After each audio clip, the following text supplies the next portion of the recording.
Olá, alunos! Tudo bom com vocês? Estamos aqui para mais uma aula de recursos hídricos e energéticos. Lembrando que, como a professora Maria Eugênia já tinha terminado toda a parte de recursos hídricos, a gente ficou só com a parte de recursos energéticos agora no segundo semestre. Beleza?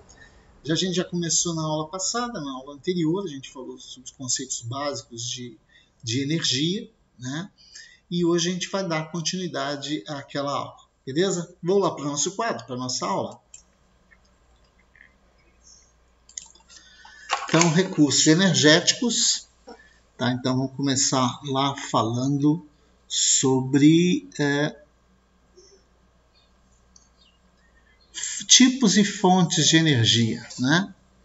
Então, tipos de fontes de energia, essa aí vocês estão mais do que careca de saber, você já tem conhecimento, né, que a classificação dos tipos de fonte de energia a gente classifica em dois grupos. A gente chama de renováveis e as chamadas não renováveis. Basicamente, pessoal, a gente pode dizer que as renováveis a gente pode classificá-las como sendo infinitas, né? E as não renováveis elas são finitas, ou seja, tem data de validade. Vai chegar um dia que não vai ter mais.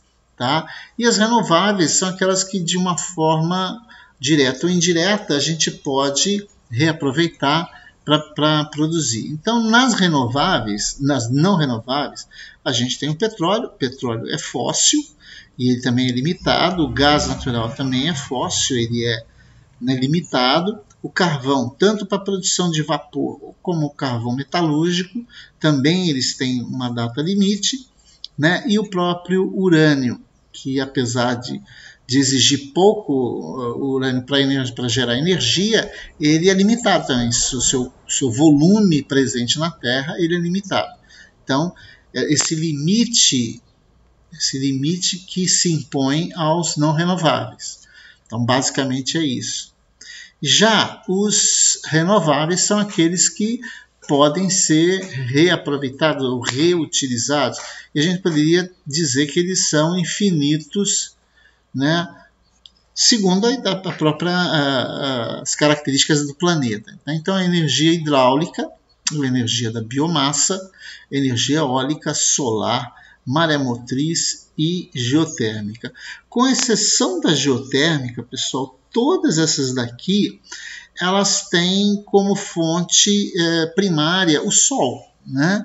O Sol é que, por exemplo, faz, né, um aquecimento diferencial. Esse aquecimento diferencial da Terra, em função principalmente do continente e do oceano, que faz com que isso crie diferença de pressão atmosférica, fazendo com que isso crie os ventos. E os ventos carregam as nuvens, que vão produzir as chuvas, que no ciclo hidrológico vão levar a precipitação. A precipitação vai formar os rios, e os rios vão alimentar as usinas hidrelétricas.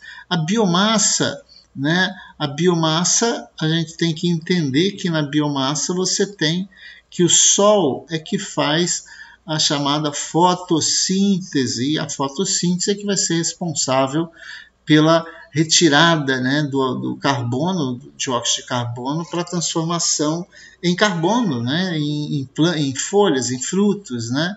A energia eólica também estaria ligada ao vento, né? A solar é o próprio Sol quem vai produzir. As maré-motrizes também são resultantes dos ventos que produzem as marés, e a diferença, né, de atração entre a Terra, o Sol e a Lua.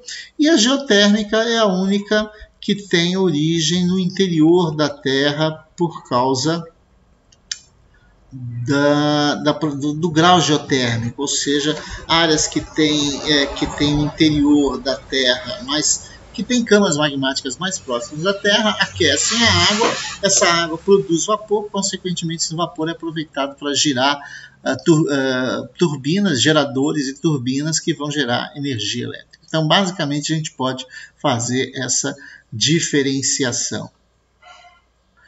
A hidráulica, então, ela depende do ciclo hidrológico. Só lembrando, pessoal, o ciclo hidrológico, você tem lá, né, você tem o continente, você tem o oceano, tá? O oceano, a água evapora, forma as nuvens, né, pelo aquecimento superficial da água. Essas nuvens, elas são direcionadas para os continentes. Aqui, por diferença de temperatura, elas vão precipitar na forma de chuva. E ao precipitar na forma de chuva, você vai ter o escoamento superficial, que vai alimentar as bacias, né, hidrográficas, que vão, né, abastecer a formação. Então, é em cima do escoamento superficial, que vai aproveitar a energia hidráulica, né? O potencial que a gente tem hoje instalado, que pode ser aproveitado, ele é 15 vezes o que a gente produz atualmente. Então, a gente pode gerar ainda, né, aproveitando a força dos nossos rios, 15 vezes mais do que a gente produz hoje. Basicamente, o processo se dá pela transformação de energia potencial, ou seja, que é a massa de água, em energia cinética, que é devido à diferença de cota, a diferença de altura, né, que vai fazer com que, então, você aproveita a água que tem, né, um ponto, uma cota, uma altura em relação ao solo, essa altura, né, e essa altura da energia potencial se transforma em energia cinética, que vai movimentar, nesse caso aqui, vai movimentar esse moinho, tá? E consequentemente esse moinho vai gerar, né, vai movimentar um gerador que vai, por sua vez, né, gerar energia elétrica. Tá? A energia hidráulica, então, você tem uma turbina, né? Nessa turbina você tem a transformação da energia mecânica em energia elétrica, porque dentro você vai ter as chamadas bobinas, onde você vai ter uma corrente elétrica que vai ser gerada devido à variação do campo magnético, né? Então, não sei se vocês já fizeram esse experimento nas aulas de física, mas como você faz para você movimentar, né, uma bobina envolvida com fios de cobre, né, a partir de uma bateria simples, né? Então, é essa transformação de energia mecânica, que é todo esse volume de água que está guardado aqui, né, é uma energia potencial, que a partir do momento que você cria essa diferença de cota, essa diferença de altura, né, você transforma essa energia potencial em energia cinética. Essa energia cinética, ela vai gerar energia mecânica, né, na turbina, que vai gerar energia elétrica. Né? Essa bobina, essa energia elétrica, essa corrente elétrica vai ser criada por causa da variação do campo magnético. Costumam-se classificar as usinas hidroelétricas em grandes, quando você tem gera acima de 10 megawatts, pequenas entre 10 e 500 kilowatts, as mini de 500 a 100 kilowatts e as micro com menos de 100 kilowatts. Então, uma classificação simplificada aí, né? Então você tem uma classificação também quanto à relação à altura, né, da barragem. Você tem hidrelétricas que têm de 2 a 20 metros, que seriam baixas, né? As médias teriam entre 20 e 150 metros, e as muito altas, as altas, acima de 150 metros. Eu já visitei uma que tem lá na região de Santa Leopoldina, não lembro o nome, mas é uma usina hidrelétrica pequena, vamos dizer, baixa, mas também já visitei, né, Itaipu, lá no Paraná, né, lá em Foz do Iguaçu. Você faz um passeio e você vai conhecer a usina hidrelétrica de Itaipu, tá, que é uma das altas, ela tem mais de 150 metros de altura, né, da barragem, né? Aqui é uma hidrelétrica, se eu não me engano, é uma hidrelétrica que tem, não sei se é a mesma que tem nos Estados Unidos, mas o desenho é bem próximo. Você vê que ela tem uma diferença de cota bem grande aqui, né? Não dá para ter uma noção, dá para ter uma noção, né, da altura dessa barragem aqui e o quanto ela deve gerar de energia. Existem alguns fatores que são primordiais, são essenciais, são prioritários para você construir uma usina hidrelétrica. Ou seja, você tem que ter uma região que chova, tenha pluviosidade, que possa alimentar os rios da região. Se você não tiver uma boa pluviosidade, fica difícil, né? O tipo de usina hidrelétrica, por exemplo, você tem hidrelétrica com e sem armazenamento. Basicamente, pessoal, é o seguinte: quando você tem uma usina hidrelétrica com armazenamento, você constrói uma barragem, né, e você armazena essa água que vai passar aqui por baixo, né, vai movimentar a turbina e ela vai, né, continuar o seu caminho rio abaixo. E tem algumas que você não tem variação de altura, ou seja, você instala a sua bobina, né, a sua turbina no meio do rio e aproveita o próprio fluxo da corrente, né, do rio. Né? O próprio fluxo do rio é que vai movimentar, ou seja, não há necessidade de armazenamento. Então, com armazenamento, é claro que tem que ser numa área que você tem uma disponibilidade boa de chuvas. No caso dessas sem armazenamento, de fio d'água, que eles chamam de fio d'água, você pode gerar energia em rios que estão em regiões secas, né, mas que não tenham problema de secar, né, durante o período do tempo, né? E depende também do tipo de bacia hidrográfica, se é uma bacia hidrográfica mais encaixada, se é uma bacia hidrográfica. Então, esses fatores têm que ser muito bem avaliados na hora de instalar uma usina hidrelétrica.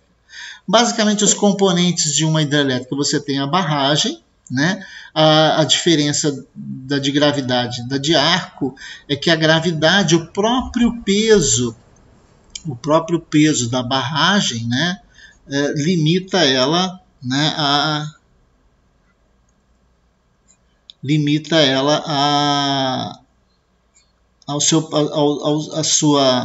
sua utilização. Então, é o próprio peso dela que mantém ela segurando em um determinado lugar. Já as de arco, tipo essa daqui, a energia, né, a força que é aplicada aqui é distribuída e ela é jogada na rocha onde está encaixada, onde está atrelada essa barragem. Tá? Então ela distribui, né, essa força que é aplicada aqui, ela distribui porque ela é abobadada, né, tem esse formato em arco, e ela joga toda a força para as áreas onde está engastada essa barragem. Tem, além disso, tem um gerador e tem uma turbina. É claro que isso aqui é uma simplificação, não tem só isso, né? As turbinas podem ser de ação ou reação. Basicamente, quando você tem uma bobina de ação, é porque o próprio fluxo da água é que movimenta, né, a turbina. Então você cria um fluxo aqui que vai fazer com que ela gire. E a de reação é um pouco diferente esse processo, né? Então, por exemplo, no caso de ação, você, por exemplo, tem várias pás e à medida que a água vai batendo, vai movimentando. Então, essa é uma de reação, de ação. E a de reação é quando você tem a própria água, né, movimentando a hélice, né, a turbina. É tipo um motor de barco ao contrário, né? No motor de barco, o que acontece? Quando o motor gira, ele empurra o barco para frente. No caso de reação, né, de uma usina hidrelétrica que usa uma turbina de reação, é o contrário. É a água que está empurrando a hélice, né, a turbina, para gerar energia mecânica. Então aqui você tem, por exemplo, né, aqui você tem bem mais visível, né, onde você tem aqui os componentes de uma usina hidrelétrica. Então você tem um reservatório, onde você tem a água, você tem a represa ou a barragem, você tem um vertedouro, que é por onde passa a água quando ela alcança o limite, ou seja, é uma área da hidrelétrica onde passa a água que não vai ser utilizada para movimentar, né? O conduto, onde você vai criar a altura necessária para que haja movimentação na turbina, que você tem a turbina que vai movimentar, o gerador, e o gerador que vai distribuir energia para a rede, né? Aqui a turbina, a água entra, e aí ela vai movimentando essas palhetas, né, e depois ela sai aqui embaixo, e nesse processo de movimentação, esse movimento aqui é aproveitado para geração de energia elétrica. Aqui é a mesma coisa, né, o reservatório, a barragem, a casa de força, a turbina que gira e alimenta o gerador, e, consequentemente a distribuição de energia. A biomassa você tem que é a energia que é acumulada pela energia solar, né? É uma forma de energia que armazena energia solar, que transforma em energia química através do carbono disponível nos troncos, nas raízes e nas folhas. Um conceitozinho mais simplificado aqui é a fração biodegradável de produtos da atividade agrícola, da silvicultura. Então você tem a planta aqui, né? Essa planta realiza fotossíntese, né? E junto com a água e os minerais presentes no solo, né? Você tem a produção de lenha, nesse caso a lenha, né? Essa lenha vai liberar, né, vapor da água. Consequentemente, se você queimar essa lenha para produzir calor, né, para aquecer alguma coisa, uma caldeira, por exemplo, parte desse material vai sair para a atmosfera na forma de água e parte vai sair como CO2, que novamente vai ser absorvido pela planta durante o processo de fotossíntese. Então, basicamente, o sistema é esse, né? O sistema do ciclo do carbono. Então você tem aí o processo de fotossíntese, a energia solar, né, e a matéria orgânica aqui, né, essa reação fotossintética aqui vai liberar, né, isso aqui com o CO2 também, né, vai liberar o oxigênio, né, para a nossa atmosfera, e o dióxido de carbono, que vai ser também utilizado pela planta, e água, né. Quando você queima esse material, se libera novamente esses dois materiais aqui para a atmosfera. Tá? A fotossíntese, então, é uma forma de você transformar energia luminosa, energia solar, em energia química, onde você tem aqui o CO2 mais H2O mais a água e os minerais produzindo os compostos orgânicos. As energias derivadas na biomassa, você tem a queima de lenha e a produção de energia calorífica. Você pode ter a produção de energia mecânica através, por exemplo, do biodiesel, por exemplo, até do próprio álcool, né? O nosso combustível, né? Que a gente ainda usa bastante, né? No Brasil. E na produção de energia elétrica também nas usinas hidrelétricas que trabalham com biodiesel ou qualquer outro tipo de biomassa, seja lenha ou qualquer outra coisa. Aí você tem novamente o ciclo do carbono, então você tem a luz solar, essa luz solar, por fotossíntese, as plantas, você absorve o CO2 também. A respiração do solo, você emite CO2 para a atmosfera, né, e você tem aqui os animais consumindo esse CO2 que foi sequestrado pela vegetação, no caso aqui da gramínea, né? A pastagem cresce e sequestra novamente. Então é tudo um ciclo, né? Sempre, né, quando você tem o consumo nas indústrias, né, elas emitem, né, como subproduto CO2, que retorna para a atmosfera e novamente ele é absorvido pelas plantas. Então é um ciclo relativamente simples que todos vocês já conhecem, né? A fonte eólica de energia, né, o próprio nome está falando, é o movimento do ar, né, os ventos, que apresenta diferença de temperatura e de pressão atmosférica. Então, se você tem uma determinada região do planeta, né, você tem aquecimento de uma área, você tem numa outra aquece menos, por exemplo. Nessa região que aquece mais, o ar ele está subindo, né, na forma de subida do ar, tá? Então aqui vai gerar uma baixa pressão atmosférica, o ar está subindo, e aqui na região fria, né, aqui na região fria, o ar está mais pesado, né? Então é menos aquecida pela Terra, o ar fica mais frio, fica mais pesado. É só lembrar do balão que sobe porque o ar dentro dele está quente, tá? E aqui você vai formar uma área de alta pressão atmosférica. A tendência dos ventos então vai ser sempre de soprar das áreas de alta para as áreas de baixa pressão atmosférica, junto à superfície. Mas à medida que o ar sobe, ele resfria e ele retorna novamente para cá. Então isso cria também um ciclo, né?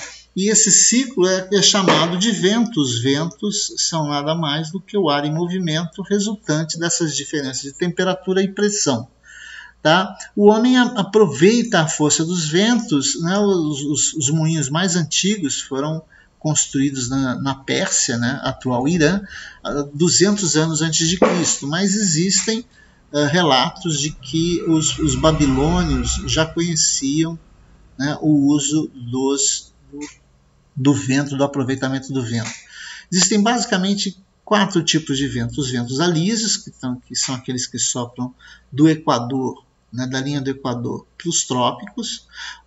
Isso aqui é na superfície. E os contralísios é o retorno desse vento, ou seja, dos trópicos para a linha do Equador, mas em altitudes mais elevadas. Nas regiões temperadas a gente tem os ventos de oeste, e nas regiões dos polos a gente tem os ventos polares. Então sempre de uma área mais fria para uma área mais quente. Então o vento sempre vai se formar, vai se deslocar dessa forma. No caso do aproveitamento da energia eólica, né, você tem as chamadas turbinas eólicas, né? O componente de uma turbina eólica existem 2 tipos, né? As de eixo horizontal, que é esse caso aqui, e as de eixo vertical.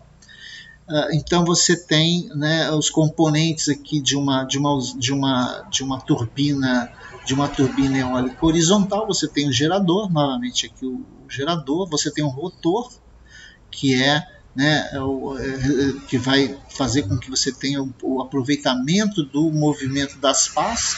Então as pás, ao movimentar-se de acordo com o vento, né, o recebimento do vento, ele se movimenta, gira o rotor. Esse giro do rotor gira o gerador, esse gerador que vai transformar a energia eólica em energia elétrica, né, energia mecânica do vento em energia elétrica e posterior distribuição.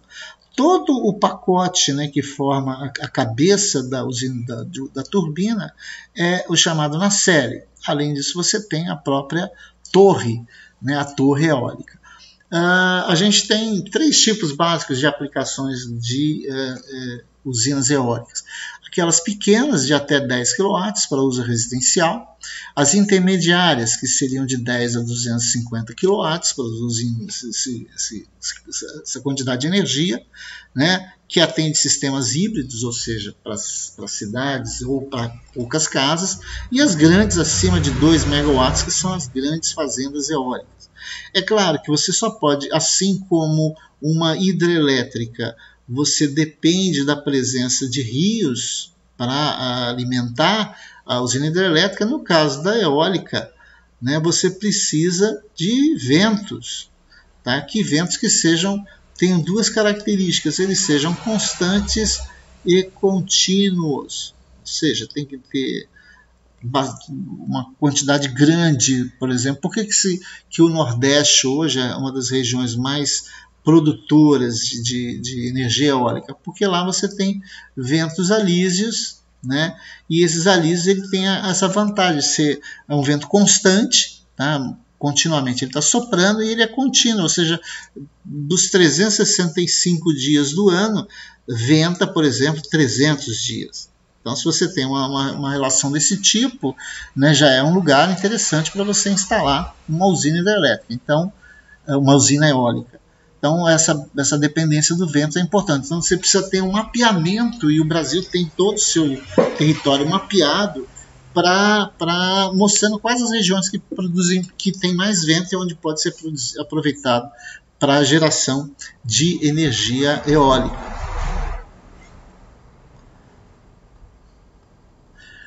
Os tipos de sistemas aqui da energia, por exemplo, isolados, né? Você tem o armazenamento da energia elétrica em baterias.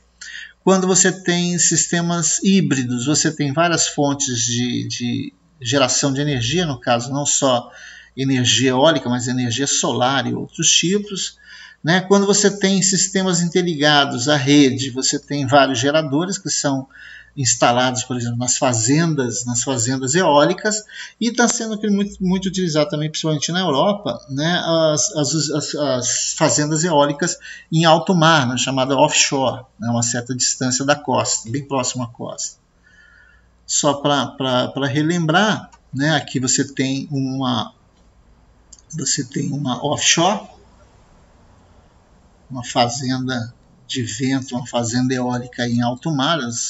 As torres são instaladas, né, no mar. Um dos principais impactos negativos que as pessoas reclamam de energia eólica, de fazendas eólicas, é o barulho que é um barulho constante, então pode incomodar algumas pessoas. E se você faz isso em alto mar, não incomoda ninguém, porque não tem ninguém morando perto. Aqui, essa é só para mostrar algumas turbinas eólicas de eixo vertical, né? Então, aquela de eixo horizontal, então você tem a nacelle, né? Você tem as pás que giram, aqui você tem o rotor, então você tem aqui no eixo horizontal.